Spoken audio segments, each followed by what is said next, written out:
अगर आपको ये ऑडियो शो पसंद आता है और आप चाहते हैं कि ऐसी ही ऑडियो बुक्स इस शो पर हर हफ्ते आती रहें, तो एक छोटा सा कंट्रीब्यूशन हमारी मेहनत के नाम। आपके कंट्रीब्यूशन से हम आपकी पसंद की किताबें खरीद पाएंगे और आपके लिए लगातार नई कहानियाँ ला पाएंगे। आप इस QR कोड पर अपने हिसाब से कुछ भी अमाउंट 10, 20, 50 कंट्रीब्यूट कर सकते हैं।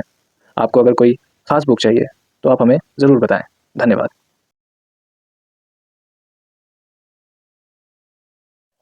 नमस्कार, स्वागत है आपका पढ़ा करो सुना करो में। मेरा नाम है एहतशाम रईस और आप सुन रहे हैं केदार से कैलाश तक, जिसे लिखा है लेखक दीपक ने। अध्याय 6। जैसा कि पिछली रात को तय हुआ था, हमने दिन की शुरुआत जल्दी कर दी थी। मैं तैयार होकर बाहर आया, तब तक वह तीनों तैयार हो गए थे और वह नीचे जा चुके थे। मैंने भी अपना सामान उठाया और नीचे रिसेप्शन पर आ गया। मैंने और कार्तिक दोनों ने टी शर्ट पहनी हुई थी और लक्ष्मी और सुमन दोनों पारंपरिक भारतीय चूड़ीदार सलवार और कुर्ती में थी। सुमन ने लाल बॉर्डर वाला पीले रंग का कुर्ता पहन रखा था और उसी पैटर्न वाली चुन्नी और लाल रंग की सलवार पहनी थी, जो कुर्ते के साथ मैच कर रही थी। मुझे लगता है कि ये वही ड्रेस थी जो उसने पुणे के बाजार से खरीदी थी। मैंने उसकी ओर प्रशंसा भरी दृष्टि से देखा और कहा कि ये अच्छी लग रही है। हम चारों कार तक पहुंचे और वे तीनों पिछली सीट पर जाने लगे। देखो, आप में से अगर कोई आगे बैठना चाहता है तो मैं पीछे की सीट पर बैठ सकता हूँ। इस सीट पर मेरा एक अधिकार नहीं है। मैंने उन्हें आगे की सीट पर बैठने का विकल्प देते हुए कहा। वैसे तो मैं उन्हें आगे बैठने की चॉइस ईमानदारी से दे रहा था, लेकिन इस ईमानदारी के पीछे एक मकसद भी था, कुछ धूर्तता भी थी। मैं ठीक से जानता था कि आगे की सीट पर ड्राइवर के साथ दोनों में से कोई भी लड़की बैठना नहीं पसंद करेगी। इसका मतलब हुआ कि सिर्फ कार्तिक ही आगे बैठ सकता था, और अगर कार्तिक आगे बैठता है तो मुझे उन दोनों लड़कियों के साथ पीछे की सीट पे बैठने का पूरा पूरा मौका प्राप्त हो जाता। नो, इट्स ओके रौनक, तुम आगे बैठ जाओ, कार्तिक बोला। लगता है कार्तिक भी कुछ कम धूर्त नहीं था और मेरी इस चाल को ठीक से पढ़ सकता था। कोई बात नहीं रौनक, अभी तुम बैठो। अगर मेरा मन किया तो लौटते वक्त शायद मैं आगे बैठूंगी, सुमन ने कहा। ये मेरे लिए कुछ पेड़ से गिरने के समान था और मैं बिना कुछ बोले या किसी की ओर देखे आगे जाकर बैठ गया। नासिक से त्र्यंबकेश्वर मंदिर की दूरी लगभग 30 किलोमीटर थी और वहां पहुंचने में लगभग 40 से 50 मिनट लगने का अनुमान था। क्या हम नाश्ते के लिए कहीं रुकेंगे? अजय ने एक साथ हम चारों से बिना किसी ओर देखे हुए पूछा। नहीं, पहले हम मंदिर के दर्शन करेंगे और उसके बाद ही नाश्ता करेंगे, कार्तिक ने उन तीनों की ओर से कहा। क्या कहते हो रौनक, क्या तुम्हें भूख लगी है? नहीं, पता नहीं क्यों, लेकिन मुझे बिल्कुल भी भूख नहीं लग रही है। जो लोग धूम्रपान करते हैं और देर रात घूमते हैं, प्रायः उन्हें सुबह सुबह भूख नहीं लगती, सुमन ने व्यंग कसते हुए कहा। मैंने अपनी गर्दन उनकी ओर घुमाई और मेरे चेहरे पर आश्चर्य और हंसी के मिले जुले भाव थे। उसे कैसे पता चला? क्या कार्तिक ने उन्हें बताया? हमने आपको रात में बाहर जाते हुए देखा, लक्ष्मी ने कहा और दोनों मुस्कुराए।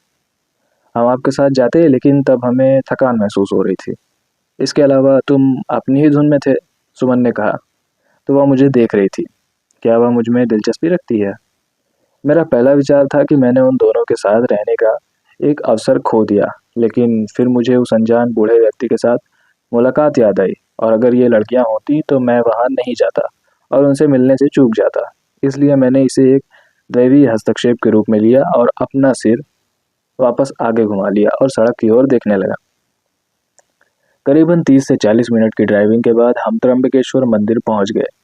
किसी किले की तरह मंदिर के चारों तरफ एक ऊंची सी दीवार थी और मंदिर परिसर में प्रवेश करने के लिए एक बड़ा सा गेट था, जिसके ऊपर सुनहरे या तांबे के बोर्ड पर बड़ा बड़ा लिखा हुआ था, आद्य ज्योतिर्लिंग श्री त्र्यंबकेश्वर मंदिर।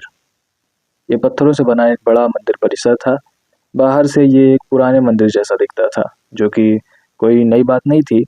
भारत में अधिकांश मंदिर पुराने हैं, जिन्होंने अपने सामने पीढ़ी दर पीढ़ियां पैदा होते, बड़े होते, जवान होते, जर्जर होते और फिर मरते देखा होगा। लोग आते हैं, जाते हैं, लेकिन ये मंदिर वहीं के वहीं रहता है। मंदिर के गेट के सामने एक बाजार था और गेट के बाहर सड़क पर ही कुछ गरीब औरतों ने जमीन पर ही अपनी दुकान लगा रखी थी। उन दुकानों में फूल, अगरबत्ती, प्रसाद की थैली और पूजा का सामान बिक रहा था। उन औरतों के बगल में गायों के लिए घास भी पड़ी हुई थी। मंदिर के बाहर बहुत सारी गायें घूम रही थीं और भक्त इन घासों को खरीद कर उन्हें खिलाते थे। सुमन ने पहले की तरह पत्तों से बनी एक अस्थायी थाली में पूजा सामग्री ली और फिर हम सब मंदिर परिसर के अंदर प्रवेश कर गए। मंदिर परिसर के अंदर सामने ही मंदिर था और उसके पीछे की तरफ एक पानी का पक्की ईंटों से बना हुआ तालाब जैसा था। मंदिर में कोई भीड़ भाड़ नहीं थी और एक छोटी सी लाइन थी जो धीमी गति से आगे बढ़ रही थी। जल्दी ही हम गर्भगृह के अंदर पहुंच गए और मैं ज्योतिर्लिंग को देखकर चकित रह गया। मैंने ऐसा शिवलिंग कभी नहीं देखा था। इसके 3 मुख थे और अब मुझे समझ में आया कि इसे त्र्यंबकेश्वर क्यों कहा जाता है। पुजारी जी ने समझाया कि ये 3 चेहरे त्रिमूर्ति ब्रह्मा, विष्णु और महेश का प्रतिनिधित्व कर रहे थे। सृष्टि, स्थिति, प्रलय या कहिए संरचना, संवारना, समेटना, ये तीनों ही प्रकृति के नियम हैं और किसी को तो ये जिम्मेदारी निभानी पड़ेगी। रचना का कार्य ब्रह्मा जी का है, संवार के रखने का कार्य विष्णु जी का है और इसे मृत्यु लोक से समेटने का काम कहा जाता है कि शिव का है। इस त्रिमूर्ति ने अपने शीर्ष पर इस पृथ्वी को एक अनुपात में टिका रखा है और यही कारण है कि हमारी सृष्टि टिकी हुई है, वरना जिस दिन ये संतुलन बिगड़ जाएगा उस दिन ये पृथ्वी लोक शायद समाप्त हो जाएगा। त्रिमूर्ति तीनों देवताओं को 3 चेहरों के साथ एक ही रूप में दर्शाने का प्रयास है। प्रत्येक देवता सृजन के एक पहलू का प्रभारी है। ब्रह्मा निर्माता के रूप में, विष्णु संरक्षक के रूप में और शिव संहारक के रूप में। हालांकि त्रिमूर्ति के सिद्धांत के अनुसार इस तरह से तीनों देवताओं को एक ही रूप में दर्शाकर ये कहना अनुचित होगा कि विष्णु केवल एक संरक्षक ही नहीं बल्कि संहारक भी हैं और शिव केवल एक संहारक ही नहीं बल्कि संरक्षक भी हैं। विष्णु जी के अवतार जैसे परशुराम, कृष्ण, राम, नरसिम्हा ये सब संरक्षक से ज्यादा संहारक के रूप में इस धरती पर अवतरित हुए थे। महाभारत में कृष्ण अवतार लेकर विष्णु जी ने खुद ही कहा है, यदा यदा हि धर्मस्य ग्लानिर्भवति भारत अभ्युत्थानम धर्मस्य तदात्मानं सृजाम्यहम्। जब जब धर्म की हानि और अधर्म की वृद्धि होती है तब तब मैं स्वयं को प्रकट करता हूँ। इसी तरह से शिव जी सिर्फ संहारक ही नहीं बल्कि संरक्षक भी हैं। उनको तो भोले बाबा कहा जाता है। वह तो रावण तक की रक्षा करने के लिए राजी हो गए थे। जो उनकी भक्ति कर ले, जो उनको प्रसन्न कर दे, वह उसकी रक्षा करने के लिए हमेशा तत्पर रहते हैं। कुछ विद्वान त्रिमूर्ति को परम वास्तविकता, जीवन, आचरण और मरण के दार्शनिक सिद्धांत के साथ परमात्मा के विभिन्न दृष्टिकोणों को समेटने का प्रयास मानते हैं। एक अन्य दृष्टिकोण यह है कि त्रिमूर्ति 5 तत्वों पृथ्वी, जल, वायु, अग्नि और अंतरिक्ष का भी प्रतिनिधित्व कर सकती है। एक चेहरा पृथ्वी हो सकता है क्योंकि ये सभी जीवन का प्रवर्तक है। दूसरा चेहरा पानी हो सकता है क्योंकि ये जीवन का निर्वाहक है। तीसरा मुख अग्नि है जो जीवन को भस्म कर देता है और उसके बाद जब तक आत्मा को दूसरा शरीर नहीं मिल जाता तब तक वह हवा और अंतरिक्ष में ही रहती है। त्रिमूर्ति के 3 चेहरे शायद 3 लोक भी दर्शाते हैं, स्वर्गलोक, आकाश, भूलोक, धरती और पाताल लोक। तीनों लोक कहीं बाहर नहीं है, हमारे अंदर ही है। आध्यात्मिक तत्व स्वर्गलोक है, भौतिक तत्व भूलोक है और मानसिक तत्व पाताल लोक है। हम ही त्रिमूर्ति हैं। अहम ब्रह्मास्मि, मैं ही ब्रह्म हूँ। हमने एक एक करके त्र्यंबकेश्वर शिवलिंग को नमन किया। सुमन ने अपने पूजा सामान पुजारी को दिया जिन्होंने कुछ संस्कृत श्लोकों का उच्चारण किया और पत्ते की थाली की सामग्री भगवान को अर्पित कर दी। उन्होंने शिवलिंग के पास पड़े कुछ फलों में से एक केला और कुछ फूल उठाए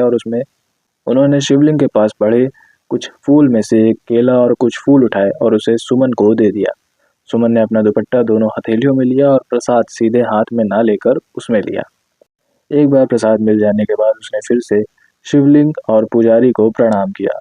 वह मुड़ी और मैंने उसकी आंखों में छोटे छोटे आंसू और उसके होठों पर एक बड़ी मुस्कान देखी। ये खुशी के आंसू थे और ये उसके लिए आनंद का क्षण था। ये परम आनंद के पल हम सभी के जीवन में आते हैं, लेकिन पूरे जीवन में सिर्फ कुछ ही बार आते हैं। भगवान के सामने इन क्षण को महसूस करने के लिए, प्राप्त करने के लिए, इनका आनंद लेने के लिए अपने आप को बहुत भाग्यशाली समझना चाहिए और जब ये क्षण आपके जीवन में आए तो इनको भरपूर जीना चाहिए क्योंकि ये पल लौट कर नहीं आएंगे।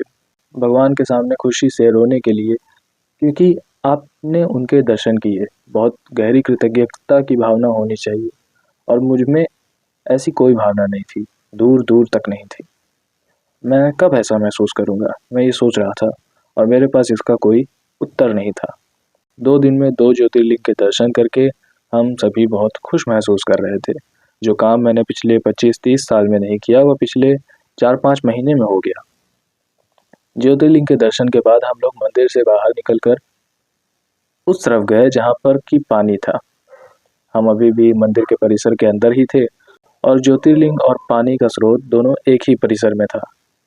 ये एक चौकोर आकार का तालाब जैसा था, या कहिए कि जल राशि थी। हमने आसपास से पूछा कि ये क्या है, और लोगों ने बताया कि यह गोदावरी नदी का स्रोत स्थल है। हमारी खुशी का ठिकाना नहीं था। आपको कब कब ऐसे मौके मिलते हैं जबकि आप एक जीवनदायिनी नदी का स्रोत स्थल देखो, उसके दर्शन करो। गोदावरी दक्कन के पठार की सबसे लंबी नदी है। ये वास्तव में गंगा के बाद भारत की दूसरी सबसे लंबी नदी है, जिसका उद्गम स्थल यहाँ त्र्यंबकेश्वर मंदिर है। यहाँ से निकलने के बाद ये ब्रह्मागिरी के पहाड़ों में कहीं गायब हो जाती है और फिर वापस नासिक शहर में निकलती है। वहाँ से लेकर बंगाल की खाड़ी तक ये मध्य भारत के लोगों के जीवन का एकमात्र स्रोत है। मैं गोदावरी के उद्गम स्थल की सीढ़ियों पर गया और दोनों हथेलियों में जल लिया। उसका एक छोटा घूंट पिया और फिर मैंने शेष जल को अपने सिर पर छिड़का। फिर मैंने अपनी हथेलियों में पानी लिया और सुमन, कार्तिक और लक्ष्मी को एक एक करके पिलाया, जिन्होंने मेरी तरह पहले पिया और फिर अपने सिर पर छिड़का। त्र्यंबकेश्वर के दर्शन और गोदावरी नदी के उद्गम की पूजा करने के बाद हम मंदिर परिसर से बाहर आ गए और मैंने चारों ओर देखा। ये एक सुंदर दृश्य था। मंदिर के चारों ओर पहाड़ियां थी और चूंकि मानसून अभी अभी गया था, पहाड़ियां पूरी तरह से हरी भरी थी, जो पुराने पत्थर के मंदिर के लिए एक अच्छी प्राकृतिक हरी पृष्ठभूमि के रूप में काम कर रही थी। दृश्य केदारनाथ जैसा ही था, सिवाय इसके कि ये छोटी पहाड़ियां थी, जबकि केदारनाथ मंदिर ऊंचे पहाड़ों से घिरा हुआ था। बाद में स्थानीय लोगों ने हमें बताया कि मंदिर के चारों ओर अलग अलग 3 पहाड़ियां थीं और उन्हें ब्रह्मगिरी, नीलगिरी और कालगिरी कहा जाता है। दर्शन समाप्त करने के बाद हम भोजन के लिए पास की एक दुकान पर गए। ये एक सामान्य महाराष्ट्रियन होटल था और नाश्ते में साबूदाना वड़ा, साबूदाना खिचड़ी, कांदा पोहा, मिसल और उसल पाव, पाव भाजी और चाय शामिल थे। क्या खाना है, इसका चुनाव हम सभी के लिए मुश्किल था।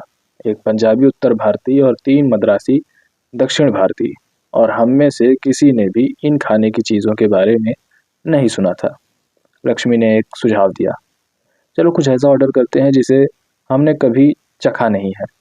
भारत विविधताओं का देश है और हर 200 किलोमीटर में यहाँ पर बोली, भाषा, भोजन, लोगों का रहन सहन, पूजा पाठ के तरीके, देवताओं के नाम, लोगों के नाम, कपड़े पहनने का तरीका, सब कुछ बदल जाता है। लेकिन इन विविधताओं का अनुभव लेने के लिए आपको उस प्रदेश में, उस हिस्से में, उस जगह में जाना पड़ेगा। अगर आपको गुजराती खाना खाना है तो आपको गुजरात जाना पड़ेगा। मुझे नहीं पता कि हमारे नेताओं ने भाषाओं के आधार पर देश को विभाजित करके सही काम किया है या नहीं, क्योंकि ऐसा करने से वह संस्कृति तो बची रहती है, लेकिन वह एक सीमा तक सीमित होकर रह जाती है। और इस संस्कृति को संवार और संजोए रखने के लिए संस्कृति के पहरेदार कोशिश करते हैं। यह संस्कृति अपनी सीमा से बाहर न जाए। वह तो यहाँ तक की भी कोशिश करते हैं कि बाहर के लोग इस संस्कृति को ना अपना सकें। यदि इस तरह के भाषीय और सांस्कृतिक विभाजन नहीं होते तो शायद लोगों का अधिक मेलजोल होता और हम एक अधिक सरलीकृत लेकिन समृद्ध लोकतंत्र हो सकते थे। पता नहीं क्या सही है और क्या गलत है। मेज पर अंतिम वस्तु चाय थी, जिसे हर कोई पसंद करता था। मुझे आश्चर्य है कि ये चाय कैसे प्रत्येक राज्य की सीमाओं को पार करने में कामयाब रही। दोस्तों, सब कुंभ मेले के बारे में क्या जानते हो? मैंने पूछा। अचानक आप कुंभ के बारे में क्यों पूछ रहे हो? कुछ दिमाग में है क्या? सुमन ने पूछा। फिर मैंने उन्हें अमृत कलश और उससे जुड़ी मान्यताओं की कहानी सुनाई और बताया कि नासिक उन स्थलों में से एक है जहां कुंभ का आयोजन होता है। रौनक, लेकिन भले ही हम कुंभ में स्नान नहीं कर रहे हैं, इन जगहों पर जाकर कोई अमृत का जादू हमें ज़रूर छुएगा। अगर हमारे शरीर को तो नहीं, तो कम से कम हमारी आत्मा को ज़रूर छू लेगा, सुमन ने कहा। तो चलो नासिक चलते हैं। आत्मा को छूता हुआ अमृत कितना प्यारा विचार है। हमारा शरीर कुंभ है और हमारी आत्मा अमृत है। यदि हम पवित्र विचारों, नेक कार्यों, सामाजिक मूल्यों को नहीं छलकाते हैं तो ये शरीर ही कुंभ है और हम में से प्रत्येक के भीतर अमृत है। नहाने के लिए हमें कहीं जाने की ज़रूरत नहीं है। नाश्ता करने के बाद हम लोगों ने नासिक शहर की तरफ अपना मुख किया और करीबन 45 मिनट के बाद हम नासिक पहुंच गए। हमको शहर में कहीं नहीं जाना था और इसलिए हम लोग सीधे गोदावरी नदी के तट पर कुंभ स्थल पहुंच गए। मुख्य कुंभ स्थल किसी तालाब से बड़ा नहीं था। उसके एक ओर हनुमान जी की बड़ी सी मूर्ति थी और नदी के किनारे घाट में दुकानें थीं जो किसी ठेठ छोटे नदी मंदिर नगरी की तरह लग रही थीं और हरिद्वार में होने का आभास दे रही थीं। मैं एक बार फिर नदी में आया, अपनी हथेलियों को नदी के जल से भरकर अपने सिर पर छिड़का। सुमन, लक्ष्मी और कार्तिक भी मेरे पास आ गए और मैंने उनके सिर पर भी कुछ पानी छिड़का, जैसे कोई पुजारी आरती के बाद मंदिर में करता है। इसके ठीक बगल में पंचवटी थी, जहाँ राम, सीता, लक्ष्मण ने अपने वनवास काल का अधिकांश समय बिताया था। पंचवटी का शाब्दिक अर्थ है 5 बरगद के पेड़, वटवृक्ष से घिरा क्षेत्र। गोस्वामी तुलसीदास की रामायण के अनुसार जब राम को 14 वर्ष का वनवास मिला तो वे सबसे पहले वाल्मीकि जी के आश्रम गए। वाल्मीकि ने राम, सीता और लक्ष्मण को चित्रकूट में रहने का सुझाव दिया। वर्तमान समय में चित्रकूट उत्तर प्रदेश और मध्य प्रदेश की सीमा पर एक बहुत छोटा सा शहर है। चित्रकूट के बाद वे अगस्त्य मुनि के आश्रम पहुंचे जो नासिक के पास था। अगस्त्य ऋषि ने उन्हें दंडक वन में पंचवटी में रहने का सुझाव दिया। राम और रावण के जीवन में और शायद भारतीय संस्कृति निर्माण में पंचवटी का बहुत महत्वपूर्ण स्थान है। रामायण की सभी प्रमुख घटनाएं यहीं घटी थी। ये वह स्थान है जहां जटायु राम और सीता से मिले थे। पंचवटी में ही सूर्पनखा की नाक काटी गई, जबकि सूर्पनखा के भाइयों खर और दूषण को पता चला कि उनकी बहन के साथ ऐसा हुआ है, तो वे राम लक्ष्मण से लड़ने यहीं आए और मारे गए। त्रिशिर नामक राक्षस भी यहीं मारा गया था। अंत में रावण ने मारीच के साथ राम लक्ष्मण को दूर ले जाने की योजना बनाई और उसने सीता का अपहरण इसी स्थान पंचवटी से किया। ये कहना अनुचित नहीं होगा कि एक तरह से यह स्थान पंचवटी एक अंत की शुरुआत था। अधर्म की वास्तविक कहानी पंचवटी से शुरू होती है और रावण के जीवन के साथ समाप्त होती है। पंचवटी के अलावा आधुनिक भारत में शायद कोई और जगह नहीं है जो हमारी वर्तमान पीढ़ी को राम जैसे पुत्र के कर्तव्यों, सीता जैसी पत्नी की भक्ति, लक्ष्मण जैसे भाई के निर्विवाद प्रेम, रावण जैसे राक्षसी व्यक्तित्वों के प्रवेश, जटायु जैसे रक्षा के लिए अपने प्राणों की आहुति देने, पति पत्नी के वियोग की पीड़ा और अंततः गलत पर सही की जीत के महत्व को याद दिलाती है। पंचवटी देखने के बाद हमने शिरडी शहर के लिए अपनी यात्रा शुरू कर दी। यह नासिक से लगभग 75 किलोमीटर दूर था। कार में बैठते ही सुमन ने पूछा, रौनक, आप इस जगह के बारे में क्या जानते हैं जहां हम जा रहे हैं? मेरे लिए मैं केवल इतना जानता था कि 2 साईं बाबा थे। पहले वाले बूढ़े से थे, उनकी सफ़ेद मूछें और दाढ़ी थी। सिर पर एक सफ़ेद रंग का फटका बंधा होता था जो पूरे सिर को माथे तक ढक लेता था और वह एक छोटा कुर्ता और सफ़ेद रंग का तहमत लपेटे होते थे। वेशभूषा से अधिक मुस्लिम सूफी संत लगते थे। दूसरे वाले साईं बाबा अपेक्षाकृत उम्र में छोटे थे। उनके सर पर काले घुंघराले घने बाल थे। वह हमेशा लाल रंग का लंबा चोगा पहने रहते थे और उनके गले में माला भी होती थी। क्या तुम इनमें से किसी आध्यात्मिक गुरु का अनुसरण करते हो? सुमन ने मुझसे और पूछताछ की। मैं किसी का अनुसरण नहीं करता, हालांकि मैंने ओशो के कैसेट को 1-2 बार सुना है और मैं उनके बोलने के तरीके से काफ़ी प्रभावित हुआ, मैंने जवाब दिया। मैंने पढ़ा है कि उनके पास कई रोल्स रॉयस कारें, रोलेक्स घड़ियां और विदेशों में महंगे विला हैं। उनकी शिक्षाएं भारी बहस का विषय हैं और विवादास्पद भी हैं, कार्तिक ने कहा। यहाँ विवादास्पद शब्द का अर्थ है सेक्स यानी यौन विषयों से था। रजनीश उर्फ ओशो, जैसा कि उन्हें उनके शिष्यों द्वारा लोकप्रियता से कहा जाता है, कथित तौर पर मानव कामुकता सिखा रहे थे। उनके प्रवचन में हमेशा यौन विषयों और यौन चुटकुलों से भरे उदाहरण होंगे। उन्हें सिर्फ एक गुरु से ज़्यादा सेक्स गुरु के रूप में जाना जाता था। सेक्स, हम सभी इसे चाहते हैं लेकिन इसके बारे में बात नहीं करते। हम सभी इसे चाहते हैं लेकिन इसके बारे में बात नहीं करते। अब आप मुझे ही देखिए, मैं क्या कर रहा हूँ। मैं इतनी दूर दिल्ली से आया हूँ और इन सभी कार यात्राओं से क्यों गुजर रहा हूँ? क्या आपको लगता है मैं यहाँ कार्तिक या अजय के लिए आया हूँ? बकवास। यद्यपि अब तक मुझमें ईश्वर भक्ति की प्रवृत्ति विकसित हो चुकी थी, लेकिन इसकी शुरुआत सुमन नाम की एक कन्या के पीछे चलने से हुई। मैं सुमन को पसंद करता था, लेकिन अंततः मेरे दिल की गहराई में मुझे पता था कि मैं क्या चाहता था। कार्तिक मेरे विचारों की उड़ती हुई पतंग को काटते हुए बोला, एक बात कहूँ जो मैंने सत्य साईं बाबा के भक्तों से सुनी है और कहीं पढ़ी भी है।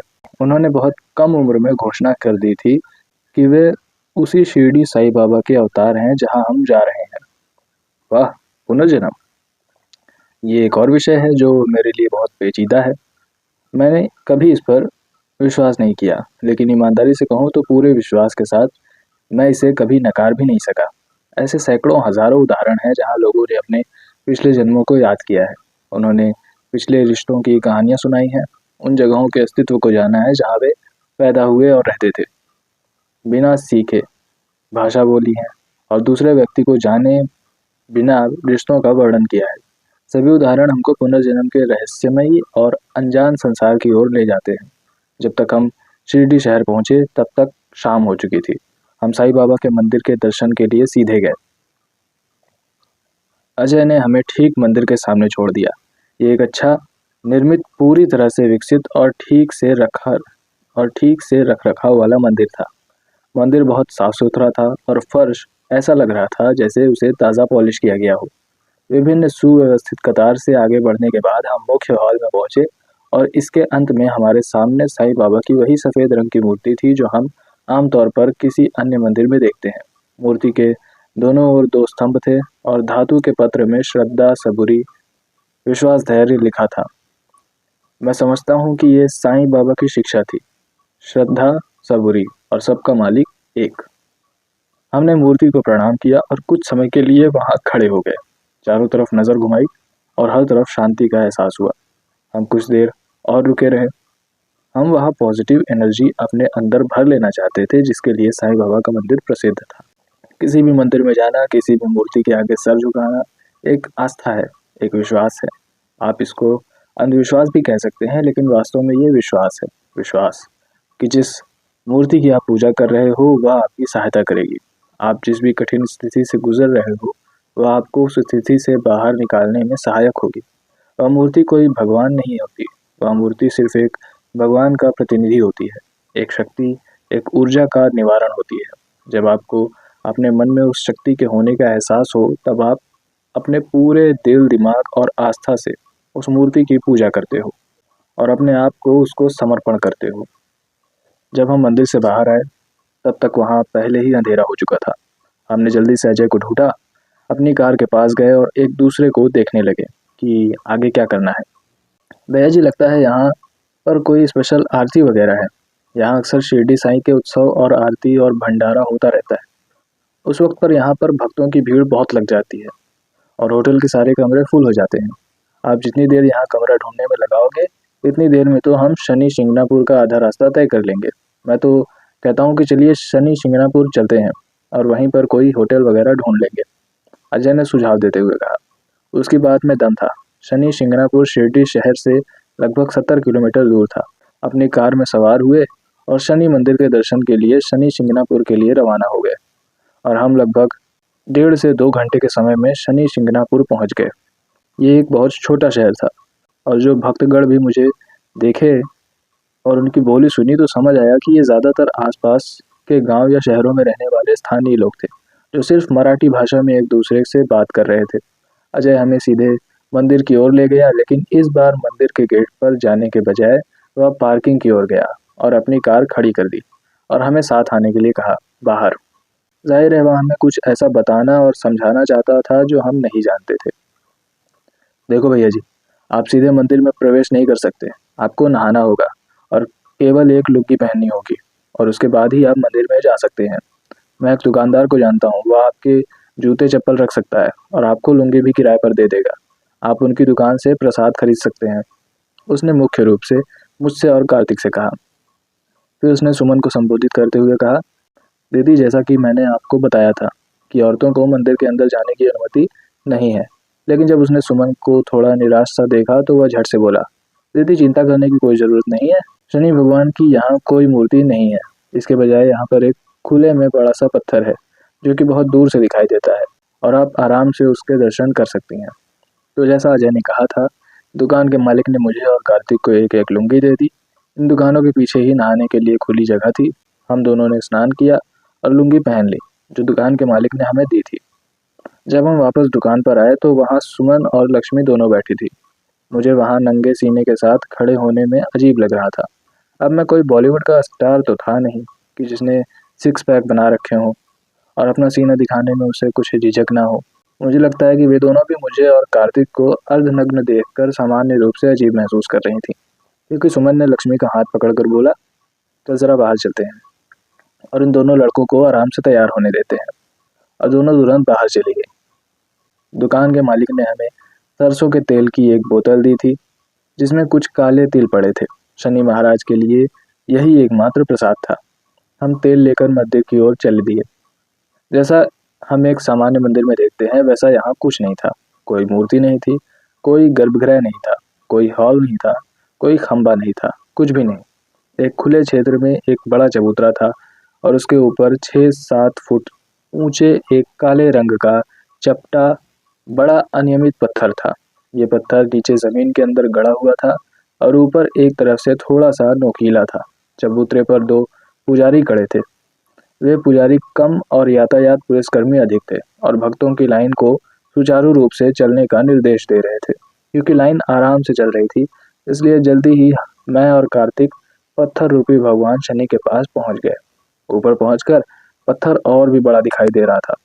कहानी इस प्रकार है कि भगवान शनि ने इस गांव की अध्यक्षता करने का फैसला किया और निर्देश दिया कि उनके लिए कोई मंदिर नहीं बनाया जाना चाहिए, क्योंकि वह 4 दीवारों के अंदर नहीं रहना चाहते थे और इसके बजाय वह खुले में रहना चाहते थे, ताकि वह गांव की अध्यक्षता कर सकें।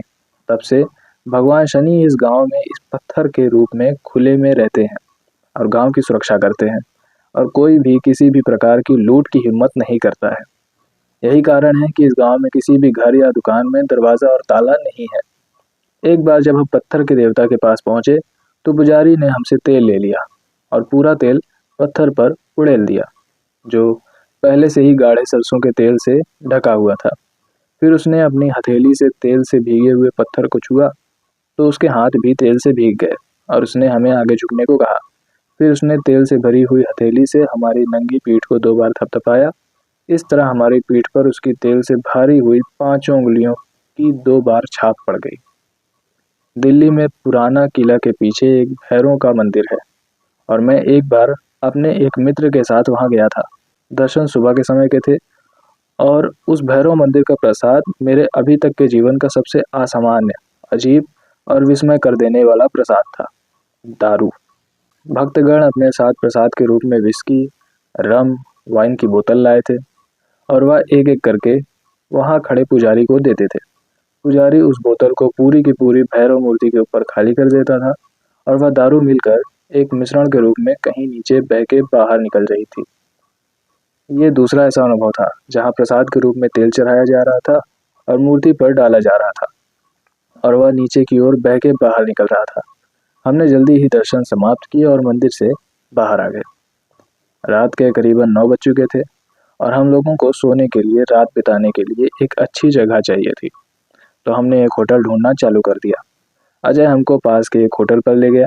मुझे वह घर ज़्यादा और होटल कम लगा, लेकिन फिर भी क्योंकि हमें कोई तो जगह रात बिताने के लिए चाहिए थी, तो हमने वहां जाकर उसके बारे में पूछताछ की। मालिक ने बताया कि कमरे उपलब्ध हैं। अपनी पुरानी आदत की तरह मैंने उसको कमरे दिखाने के लिए कहा। वह मुझे और कार्तिक को गलियारे में लेकर गया और एक कमरा दिखाया। कमरा कोई बहुत अच्छा नहीं था, लेकिन मजबूरी में रात बिताई जा सकती थी। हम बाहर निकलने के लिए वापस मुड़े तो नजर गई कि कमरे में कोई दरवाज़ा नहीं है, सिर्फ एक पर्दा लटका हुआ था। मैंने होटल के मालिक से पूछा, ये कमरा बंद नहीं होगा क्या? वह हंसकर बोला, साहब जी, यहाँ किसी भी होटल में, किसी भी घर में, किसी भी दुकान में कहीं पर भी दरवाज़ा नहीं होता है। ये शनि शिंगणापुर है। यहाँ पर दरवाज़ा और ताला दिखाई नहीं देता, नहीं बिकता, ना ही ज़रूरत होती है। मैंने और कार्तिक ने एक दूसरे की ओर देखा और समझ में नहीं आया कि क्या बोलें, कैसे रिएक्ट करें। मिलने से लेकर अभी तक अजय ने हमको कई बार बता दिया था कि शनि शिंगणापुर में दरवाजे नहीं होते, लेकिन अभी तक हमने इसे सिर्फ सुना था। अब इसका अभ्यास किया, अब इसका मतलब जाना, अब इसको पहली बार अपने ऊपर पढ़ते देखा तो कमरे में दरवाजे न होने का मतलब समझ में आया। दोनों बाहर रिसेप्शन की तरफ आए तो दोनों लड़कियों ने पूछा, क्या हुआ? कार्तिक ने बोला, कमरा भी ठीक नहीं है और उससे बड़ी बात यह है कि उस कमरे में मेन डोर दरवाज़ा नहीं है। क्या? बिना दरवाजे का कमरा? हम लोग रात को कैसे रहेंगे? सुमन ने आश्चर्य जताते हुए पूछा। हाँ, मैं भी ये सोच रहा था, कार्तिक बोला। और उन दोनों ने मेरी ओर देखा। मेरी भी समझ में नहीं आ रहा था कि हम लोग कैसे रहेंगे। कभी आदत ही नहीं है अपना कमरा बिना बंद किए हुए सो जाने की। कैसे रहेंगे? मैंने होटल के मालिक की ओर देखा और वह मंद मंद मुस्कुरा रहा था। उसके लिए ये पहली बार नहीं था। शायद यहाँ पर कई यात्री आते होंगे और दरवाज़ा ना होने के कारण असमंजस में पड़ जाते होंगे, जैसे कि अभी हम थे। खैर, हम लोगों ने यह निर्णय लिया कि हम लोग शनि शिंगणापुर में नहीं रुकेंगे, क्योंकि हमारा अगला पड़ाव डेस्टिनेशन औरंगाबाद था, जहाँ हमको कल जाना था। तो हमने अजय को पूछा कि क्या औरंगाबाद चल सकते हैं? हाँ भैया जी, मुझे कोई दिक्कत नहीं है, अजय बहादुरी से बोला। हम सब लोग आश्चर्यचकित थे क्योंकि वह सवेरे से गाड़ी चला रहा था। हमको अपने पहले प्रोग्राम के अनुसार शिरडी रुकना था, दूसरे प्रोग्राम के अनुसार यहाँ रुकना था, और अब बात हो रही है कि सीधे औरंगाबाद चलते हैं। एक तरह से अजय की हिम्मत की दाद दे रही होगी, क्योंकि ऐसे प्रोग्राम बदल बदल कर गाड़ी चलाने के लिए तत्पर रहना आसान बात नहीं थी, और वह हम सबका बहुत ध्यान रख रहा था। हम लोग कल ही अपने आप को बहुत बहादुर समझ रहे थे कि हम 2 दिन में 2 ज्योतिर्लिंग के दर्शन करेंगे, लेकिन हमारी बहादुरी की तो कोई सीमा नहीं रही, क्योंकि आज एक दिन में हमने एक ज्योतिर्लिंग, एक कुंभ स्थल, एक साईं मंदिर, एक शनि मंदिर, सब कुछ कवर किया, जो कि अलग अलग शहरों में था। और अब औरंगाबाद, जो कि एक बिल्कुल नया शहर है, उसके लिए निकल लिए। लेकिन शायद ज़्यादा बड़ा बहादुर अजय था, क्योंकि उसकी रजामंदी और उसके अथक प्रयास के बिना हम लोग यह सब नहीं पूरा कर पाते। सारथी का महत्व सवाल से ज़्यादा होता है, चाहे महाभारत का युद्ध हो या श्री राम जी को गंगा पार कराना हो। कृष्ण और केवट का योगदान अपने भक्त और भगवान की यात्रा की पूर्ति करने में अतुल्य रहा। महाभारत के युद्ध में सारथी कृष्ण ने सवार अर्जुन को विजय पथ पर चलने के लिए प्रेरित भी किया, और किसी हद तक उसकी विजय में उनका बहुत बड़ा योगदान भी रहा। हम सब लोग एक बार फिर कार में बैठ गए और औरंगाबाद के लिए चल पड़े। हम लगभग आधी रात के आसपास औरंगाबाद पहुंचे। अजय हमें शहर के अंदर एक होटल में ले गया, और किस्मत से वहाँ कमरे खाली थे। कमरे साफ सुथरे थे और आरामदायक थे। हमने आधी रात को शहर में घूमने के बजाय इस होटल में चेक इन करने का फैसला किया। हमने रिसेप्शन पर अधेड़ दिखने वाले व्यक्ति से अगले दिन के प्लान के बारे में पूछताछ की।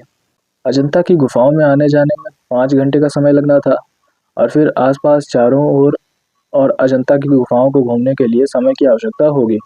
एक बार फिर कल सुबह जल्दी दिन शुरू करने का निर्णय लिया गया। पर्यटन आसान काम नहीं था। इसके लिए काम करने या ऑफिस जाने की जैसी समान या अधिक समर्पण और प्रयास की आवश्यकता होती है।